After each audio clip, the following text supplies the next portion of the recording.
അവിടെ നിന്നിറങ്ങി വൈകുന്നേരം വരെ കറങ്ങിക്കൊണ്ടേയിരുന്നു. തണുപ്പ് നന്നായി കൂടുകയും ചെയ്തു. അവന് നല്ല രീതി വിശക്കുന്നുണ്ടായിരുന്നു. പറക്കാനാണെങ്കിലും ബുദ്ധിമുട്ടുന്നുണ്ടായിരുന്നു. അല്ല, കണ്ടിട്ട് താഴെ പ്രശ്നമാണെന്ന് തോന്നുന്നു. പുല്ലുകളെല്ലാം മഞ്ഞ് പിടിച്ച് കിടക്കുന്നു. ഇനി ഞാൻ എന്ത് തിന്നും? അവന് മുമ്പോട്ട് പോകണമെന്ന് ആഗ്രഹമുണ്ടായിരുന്നു.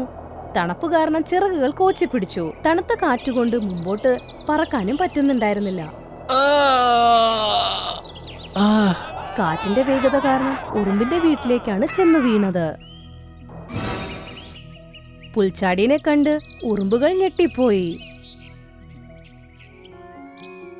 അയ്യോ, പുൽച്ചാടി ചേട്ടനാണല്ലോ. ഇദ്ദേഹത്തിന്റെ ഈ അവസ്ഥയ്ക്ക് ആരാ കാരണം? എനിക്ക് തോന്നുന്നത് തണുപ്പ് കാരണം ശരീരം മരവിച്ചെന്ന്. നമ്മൾ എന്തെങ്കിലും ചെയ്തേ പറ്റുള്ളൂ.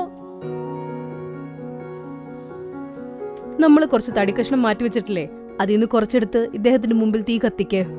അപ്പോഴേക്കും എന്റെ ആഹാരത്തിൽ നിന്നും പച്ചപ്പുല്ല് വല്ലതും ഉണ്ടോന്ന് ഞാൻ നോക്കട്ടെ. കുറച്ച് ഉറുമ്പുകൾ പുൽച്ചാടിയുടെ മുമ്പിൽ തീ കത്തിച്ചു വെച്ചു. അങ്ങനെ പറഞ്ഞുകൊണ്ട് ഉറുമ്പ് റാണി നേരെ അവരെ ആഹാരം ശേഖരിച്ചു വച്ചേക്കണ സ്ഥലത്തേക്ക് പോയി. എന്നിട്ട് പേരക്കയുടെ ഇല അവിടെന്ന് പറിച്ചെടുത്ത് നേരെ പുൽച്ചാടിയുടെ അടുത്തേക്ക് വന്നു.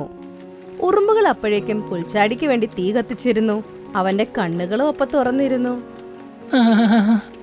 ഈ തീയുടെ മുമ്പിലിരിക്കുമ്പോ നല്ല ആശ്വാസമുണ്ട്. നിങ്ങൾക്ക് ഒരുപാട് നന്ദിയുണ്ട്. അതിന് നന്ദി എന്തിനാ പറയുന്നേ പുൽച്ചാടി ചേട്ടാ? നിങ്ങളല്ലേ ആണുറുമ്പിന്ന് ഞങ്ങളെ രക്ഷപ്പെടുത്തിയത്. നിങ്ങൾ അങ്ങനെ ചെയ്തില്ലായിരുന്നെങ്കിൽ ഞങ്ങളും പുറത്തെ തണുപ്പിൽ പെട്ടുപോവില്ലായിരുന്നോ?